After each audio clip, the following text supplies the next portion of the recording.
Okay, so let's just start with a feeling. A feeling I think we've all had. That sinking feeling in your stomach. Exactly. That feeling of just profound inadequacy. You've been there. Oh, Yeah. absolutely. You're watching a colleague who just gets it. They master a new system in a week, and you're still fumbling with the login. Yeah, or you see a speaker who's just so effortlessly confident, and you're thinking, how? How are they like that?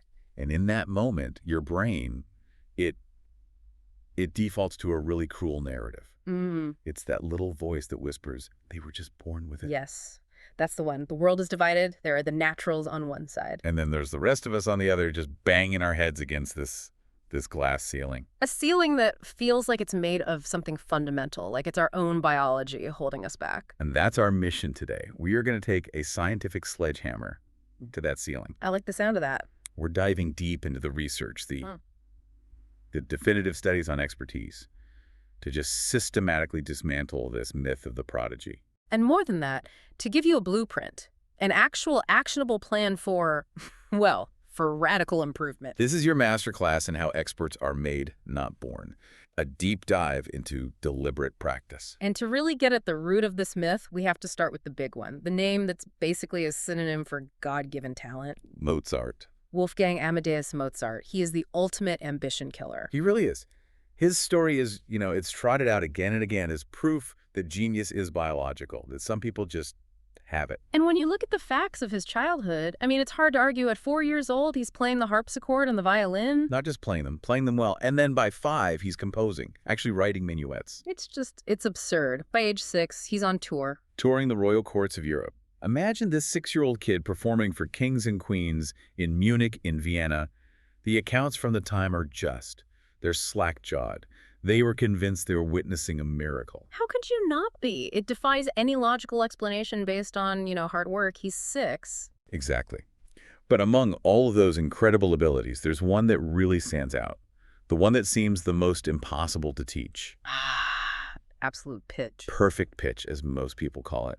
And we should probably clarify what that is because it feels like a superpower to those of us who don't have it. Right, so most people have relative pitch. If you play a C, I can probably sing a G. I can hear the relationship. But absolute pitch is something else entirely. It's hearing a car horn, a sneeze, any random sound. And your brain just instantly labels it. That's a B flat. Instantly, without any reference note. It's like seeing color where the rest of us just hear noise. And it's incredibly rare. Vanishingly rare. Yeah. In English and European speakers, it's something like 1 in 10,000 people. And Mozart supposedly had it before he was 7. So if that's true, if this core component of musical genius is just a genetic lottery ticket, then why bother? exactly. Why should any of us put in the years of grueling practice if the ceiling was set at birth? That assumption, that genius is born, that is the very first thing we have to break down. And that brings us right to part 1, the deconstruction of genius. And the first real crack in this whole innate talent theory, it didn't come from a music school. It came from linguistics. This is where the story gets so fascinating because scientists started looking at the global stats for absolute pitch and they found this bizarre anomaly. Right, the 1 in 10,000 number held up pretty well across the Western world. But then they looked at speakers of certain tonal languages. Like Mandarin, Cantonese, Vietnamese. And the numbers were just off the charts. It wasn't 1 in 10,000 anymore. In some of these populations, the prevalence of absolute pitch was as high as 60 or 70%. Okay, wait. How does speaking Vietnamese make you more likely to have a biological musical gift? That doesn't make any sense. It doesn't if you think of it as a gift. But it makes perfect sense if you think of it as a skill the brain develops out of necessity. What do you mean? In a tonal language, pitch isn't just for flavor, it's for meaning. In Mandarin, for example, the syllable mei, with a high, flat tone, means mother. Okay. But mei, with a dipping and rising tone, means horse. So if you use the wrong pitch, you're literally saying the wrong word. You're calling your mom a horse. It's a fundamental part of communication. So for a child learning that language, their brain has to pay incredibly close attention to pitch, just to function. I see. It's not a musical hobby, it's a survival skill. The brain adapts because the environment demands it. Exactly. And that was the huge clue. Maybe absolute pitch isn't something you're born with, but something your brain can be trained to acquire. Which leads to the next logical question. Could you manufacture it? Could you create perfect pitch in kids who don't speak a tonal language? And that brings us to this audacious experiment from 2014, led by Japanese psychologist Ayako Sakakibara. Her goal was basically to create absolute pitch from scratch. And she was careful about who she picked for the study, right? Yeah. No musical prodigies. The opposite, in fact. She found 24 perfectly ordinary children from Tokyo, all between 2 and 6 years old. No special musical background. They were, just a random sample. So statistically, the odds of even one of them developing perfect pitch naturally were already incredibly low. Astronomically low. The odds of all 24 developing it would be, well, impossible. But what'd she do? She put them through a very simple but incredibly systematic training program. It was deliberate practice designed specifically to teach them chord identification. It was rigorous. It was consistent. And the results? After about 12 to 18 months of this training, the results were, well, they were earth-shattering. Every single one of the 24 children developed absolute pitch. 100%. 100% success rate for an ability that was considered a 1 in 10,000 miracle. That doesn't just change the story, that rewrites the definition of potential. It does. It proved that absolute pitch isn't hardware. It's software. Yeah. And it's software that can be installed. But, and this is the key part, it seems to require a critical developmental window. Before age 6 or 7, like in her study. Exactly. Most of us adults don't have it. Not because our genes are wrong, but because we just never had that switch flipped when our brains were at their most plastic. Okay. I'm sold on the science. But let me be the skeptic for a second. Because the Mozart myth is powerful. Surely he was still more talented than the average kid, right? This experiment doesn't explain the sheer volume of his output. That's a fair challenge. And we're not trying to say Mozart wasn't incredible. We just need to reframe him, not as a miracle, but as the ultimate case study in extreme early specialization. Engineered by his father, Leopold. Completely. Leopold wasn't just a dad who liked music. He was a world-class high-performance coach. He literally wrote the book on violin instruction for the 18th century. He was a master educator. So Wolfgang wasn't just born into a musical family, he was born into an elite training academy run by the best coach in the world. Precisely. And now look at the factors. 1, the critical period. Leopold started his intense full-time training at age 4. Right in that window, Sakakibara identified. 2, expert instruction. He was getting immediate, high-quality, granular feedback every single day from a master. That's a level of coaching almost no one else on earth could get. And the third piece, volume. The sheer number of hours. Yes. By age 6, when he was dazzling royalty, he had already put in thousands of hours of rigorous, supervised practice. When you look at it that way, it's not a miracle. It's the predictable, though extreme, result of the perfect training method applied at the perfect time. So the real gift isn't talent, it's adaptability. That's the core takeaway. Our brains can physically change in response to the demands we place on them. Which brings us to the really painful question. If practice is the key, and our brains can change, why are most of us stuck? Why am I not a world-class typist after 20 years? Exactly. That's the illusion of effort. Yeah. And it's what we need to unpack next. We do. This is part 2, the illusion of effort. And this is the trap so many people fall into. They buy into the idea that talent is built, they commit to working hard, and then nothing. They hit a wall. And for a long time, the dominant idea here was the 10,000-hour rule. Oh, man. That idea was so seductive, but so dangerously misunderstood. Thanks to Malcolm Gladwell, basically the whole world started thinking that success was just a math problem. Put in 10,000 hours of anything and boom, you're a master. And Anders Ericsson, the researcher whose work that number came from, he spent years trying to correct the record. Because 10,000 hours is just an average, right? And it ignored the single most important factor. It ignored everything about the quality of those hours. The real world shows you this every day. Think about that colleague who's been doing the same job for 20 years. By the 10,000-hour logic, they should be a god in their field. But they're usually just competent. Sometimes they're even worse than the new hire who's been there for a year. Right, and you see this in medicine, which is terrifying. It's called the medical paradox. We all assume the doctor with 30 years of experience is the best one. But the data often shows the opposite. In many fields, doctors with 20 or 30 years of experience actually score lower on performance metrics than residents who are just a few years out of school. How is that even possible? Because after a few years, they stop learning. They're just repeating. They see the same symptoms, prescribe the same treatments, and run on autopilot. They are stuck in what we call naive practice. Okay, let's define that. Naive practice. What is it? It's mindless repetition. It's hitting a bucket of golf balls without thinking about your swing. It's playing through a piano piece, mistakes and all, hoping you'll just magically get better. It's doing anything while staying in your comfort zone. And our brains love the comfort zone. Our brains are cognitive misers. They're built to conserve energy. The second a skill becomes good enough, you can drive the car without stalling, the brain automates it. It switches to low power mode. And that's the moment improvement dies. Exactly. That's the comfort plateau. That doctor with 30 years of experience hasn't had 30 years of learning. They've had 1 year of learning repeated 30 times. Excellence is a constant, deliberate war against that automation. So how do we fight that war? How do we switch from this useless, naive practice to what you call purposeful practice? For that, we have to look at the incredible story of a college undergrad named Steve Falloon. Right, the memory experiment at Carnegie Mellon. His starting point was totally normal, right? Completely average. He could remember about 7 or 8 random digits, which is pretty much the standard for human short-term memory, the so-called magic number 7. The brain's hardware limit.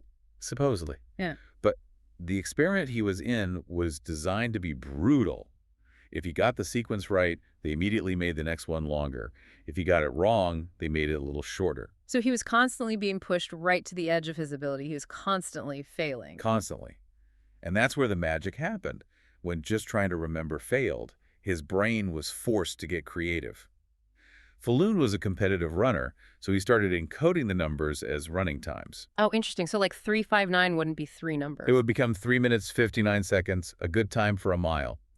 He was building a mental structure, a filing system, to get around the memory bottleneck. He was hacking his own brain. And the results were just staggering. After 2 years of this, Steve Falloon could listen to a string of 82 random digits and recite them back perfectly. From 7 to 82. He didn't just bend the limit, he shattered it. He proved that what we think are fixed human limits are often just our current limits, waiting for the right method to come along. So this is the blueprint. What are the key pillars of his method? What makes practice purposeful? There are 4 non-negotiables, and this is like a diagnostic test for your own work. If your practice doesn't have these, it's probably naive. Okay, pillar 1. Specific, defined goals. Get better at sales is useless. Increase my cold call to meeting conversion rate by 5% this month is a purposeful goal. It has to be granular and measurable. Pillar 2, intense focus. This is the killer. It means 100% of your attention. No phone, no email, no distractions. The top performers in the world, violinist, athletes, they can only sustain this kind of deep work for maybe 3 to 4 hours a day, max. So an hour of that is worth more than a whole day of distracted multitasking work. Infinitely more. If you finish a practice session and you feel fresh, you probably did it wrong. Okay, pillar 3. Immediate feedback. You have to know, right now, if you're doing it right or wrong. A golfer knows immediately if the ball goes in the hole. But in an office, your feedback might be a quarterly review. That's useless for learning. You have to find a way to shorten that loop. And the final one, the most important one, the stretch zone. This is it. You only improve when you are attempting something you currently cannot do. If you aren't struggling, you aren't learning. That feeling of discomfort isn't a sign of failure. It's a sign that you're actually doing it right. It's the only sign that you're doing it right. But that leads to the next question. When Falloon's memory expanded, what was actually changing inside his skull? Was it just a mental trick? Or was the hardware itself upgrading? And for that, we have to look at the biology. Right. Part 3, rewiring the hardware. This is where we see the physical proof. And we can start with the body because we accept this idea in the physical world. If you lift weights, your muscles grow. We call it hypertrophy. Exactly. And we see supposed physical limits get broken all the time. Think about the marathon. In the 1908 Olympics, the world record was 2 hours, 55 minutes. An unbelievable achievement at the time. Today, that's not even fast enough for a good amateur to qualify for the Boston Marathon. Wow. Did our species get a new set of lungs in a century? No. We just learned how to train deliberately. The human body is a responsive machine. It adapts to the demands placed on it. So if our muscles and lungs can change that dramatically, it stands to reason our brains can too. And we got beautiful confirmation of that from a study on a very unique group of people, London taxi drivers. Ah, the knowledge. It's legendary. It is. To get a license, they have to memorize 25,000 streets and thousands of landmarks. It's this insane cognitive test that takes 3 or 4 years of obsessive study. And a researcher, Eleanor McGuire, decided to see if that process physically changed their brains. She used MRI scans. And the results were just incredible. The posterior hippocampus, which is kind of like the brain's GPS and memory center, was physically bigger in the taxi drivers. You're kidding. They literally grew a bigger brain region. They grew more gray matter in that specific area. And here's the kicker. The longer they had been on the job, the bigger that part of their hippocampus was. It was a direct correlation. That's amazing. But what about the counter-argument? Maybe people who are born with a big hippocampus just decide to become cab drivers. That's the classic nature versus nurture question. And she answered it with a brilliant control group. She compared the taxi drivers to London bus drivers. Oh, that's smart. They both drive all day in the same city. Right. But their cognitive task is completely different. The bus driver follows the same fixed automated route every day. That's naive practice. Pure naive practice. Yeah. But the cabbie has to solve a new, complex navigation puzzle with every single fare. That's purposeful practice. Exactly. And when they scanned the bus driver's brains, Nothing. no difference. Their brain showed no physical growth in that region. It's the perfect proof. Purposeful practice rewires the machine. Naive practice does nothing. And the brain's ability to rewire, this neuroplasticity, it can go even further than just making a region bigger. It can totally reassign brain real estate, right? Oh, the most stunning example is from studies on the blind. You have this huge chunk of your brain at the back, the visual cortex, that's dedicated to processing sight. So in someone who's blind from birth, that whole area is just offline. You'd think so. Yeah. But the brain hates wasted space. Researchers found that when blind people read Braille with their fingertips, it's their visual cortex that lights up on the brain scan. What? So their fingers are seeing through the part of the brain meant for eyes. The brain literally repurposed the visual processing center to handle tactile information from the fingertips. It's an incredible feat of efficiency. And they proved it was actually doing the work, right? They did. They used a magnetic pulse to temporarily turn off the visual cortex in the blind subjects. And in that moment, they completely lost the ability to read Braille. Unbelievable. It's definitive proof. So when you're in that stretch zone, when you feel that mental strain and confusion, That's not a sign you're failing. it's the sensation of neural growth. Yeah. It's the feeling of your brain physically rewiring itself to meet the new demand. Your hardware is literally upgrading. Okay, so the hardware is upgradable. We have proof. But a powerful computer needs powerful software. What is the operating system that runs on this rewired brain? That is the perfect question. And it brings us to part 4 and the concept of mental representations. Okay, so if the rewired brain is the upgraded hardware, mental representations are the sophisticated software that experts run on it. That term sounds a little academic. Can you break it down? What does it actually mean? It's the difference between seeing a mess of random data and seeing a meaningful, organized pattern. The mental representation is the brain's filing system. It's how it compresses and indexes information so it's instantly usable. Okay, give me an example. Like, if I look at the Mona Lisa. As a novice, you see a smiling woman. You're just processing the raw pixels. Right. But an art historian looks at the same painting, and their brain's highly structured mental representation just lights up. They don't just see a woman. They see the sfumato technique. They see the Florentine compositional style. They see the entire historical context. They're seeing a whole network of information where I just see a single picture. Exactly.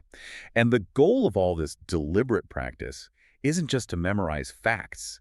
It's to build these rich, interconnected mental maps. So this is why the myth of the photographic memory got busted using Chess Masters. That was the classic experiment. For years, everyone thought grandmasters had some kind of superpower memory. So they tested it. They showed grandmasters and amateurs a chessboard for just 5 seconds and asked them to recreate it. Right. And in the first round, it was a position from a real high-level game. Right. And the grandmasters were nearly perfect. The amateurs were terrible. Seemed to prove the theory. But then came round 2. They set up the board again. But this time, the pieces were placed completely randomly in positions that could never happen in a real game. A chaos board. And the grandmaster's performance it collapsed. It fell to the exact same level as the amateurs. And that was the proof. Masters don't have better raw memory. Their power comes from chunking. Meaning what? The amateur saw 32 separate pieces on the real board. The grandmaster saw one single thing, the Sicilian defense Najdorf variation. They weren't remembering pieces, they were recognizing a massive, stored pattern. They compress huge amounts of data into these single retrievable files, these mental representations. And they have about 50,000 of these chunks stored away. But on the chaos board, there were no patterns to recognize. Their brains had nothing to latch onto. But this isn't just about memory. It's also about prediction, right? Seeing the future. This is where it gets really powerful. An expert's mental representation allows them to run simulations. It's why an elite athlete seems to know where the ball is going before it's even kicked. And it explains that amazing story about the firefighter commander. Yes. He's in a house, what looks like a simple kitchen fire, and suddenly he just screams, "Get out, now!" for no apparent reason. And seconds later, the entire floor collapses. And he said later it was just a sixth sense, a gut feeling. But when they analyzed it, they realized his highly developed mental representation of fire had spotted two tiny subconscious anomalies. The fire was too quiet, and the room was too hot for the amount of flame he could see. So his internal model flagged an error. Quiet fire plus too much heat equals fire in the basement. Exactly. His brain matched the pattern and screamed, "Danger," before his conscious mind even knew why. That's what intuition is. It's not magic. It's supreme pattern recognition. Which also explains why experts seem to learn new things faster, the rich get richer effect. It's the Matthew effect, cognitively. A novice learning a new skill is just collecting loose bricks. A master already has a scaffold built. They're just hanging the new information on an existing structure. Their mind is stickier. Precisely. Which brings us to the most important part. We know the what, the why, and the how it works. But for a manager, a writer, someone whose job doesn't have a chessboard, how do you build this stuff in the real world? Yeah. Where are the drills? Where's the immediate feedback? That's the challenge. And in part 5, we have to become the architects of our own practice. Right, because most modern jobs, they exist in this unstructured wild. The feedback is vague, it's delayed, it's not built for learning. So we have to build it ourselves. And for the perfect model, we can look back to one of the original self-made masters, Benjamin Franklin. Franklin wanted to become a great writer, but he had no money for a tutor. So he designed this incredible 3-step algorithm for himself. It's a perfect blueprint. Yeah, step 1. Find the standard. He didn't just read. He found a magazine called The Spectator, which was known for its brilliant writing, and he studied it like a scientist. He internalized what great looked like. He built the initial mental representation. Exactly. But step 2 is the genius part, the blind reconstruction. This is where it gets really hard. Oh, it's brutal. He'd read an article, jot down a few notes on the general point of each sentence, then put the original away for a few days. So he'd forget the exact wording. Right. Then he'd try to rewrite the entire article himself, using only his notes. And the real learning came in the next part, the comparison. Laying his version next to the original. And just being merciless. Looking for the delta. He'd see, I used 3 clunky words here. The master used 1 perfect one. Or, my logic was weak here. That comparison is the immediate granular feedback he needed. He was his own coach. And then step 3, pushing into the stretch zone. He knew his vocabulary was a weakness. So to force himself to expand it, he would rewrite the essays as poetry. What? Why? The constraints of rhyme and meter forced him to hunt for synonyms and different ways of phrasing things. It was a cognitive workout designed to attack his specific weakness. Anyone can use that. Find the best work in your field, break it down, try to recreate it, and then compare your version to the original. Now, let's take that principle and apply it to a team. How do you create feedback loops in a company? For that, we look at the Navy's Top Gun school. Right, they weren't teaching pilots to fly, but to fight. And their secret weapon was the after-action review, the AAR. For every 1 hour of mock combat, they did 4 hours of debriefing. 4 hours. Relentless debriefing. They'd replay the tapes and grill the pilots. At this exact second, why did you bank left? What was your assumption? The feedback was instant, objective, and brutal, forcing them to update their mental models on the spot. And you can do this in a corporate setting. You mentioned Blue Bunny ice cream. A great example. For sales training, they ran war games. A manager would role-play a really difficult customer, and a salesperson had to pitch to them while the whole team watched. Oh, that's high pressure. It is. And the feedback was immediate. Not good job, but when he questioned the price, you broke eye contact. Do it again. This time, don't look away. Simulate pressure, feedback instantly, repeat until it's fixed. That's the formula. It compresses years of experience into an afternoon. But that brings up the problem of latency. What if your feedback takes years, like an investor or a doctor who misses a tumor? How do you practice for that? You build a time machine. You create a library of verified past cases. Researchers did this for radiologists.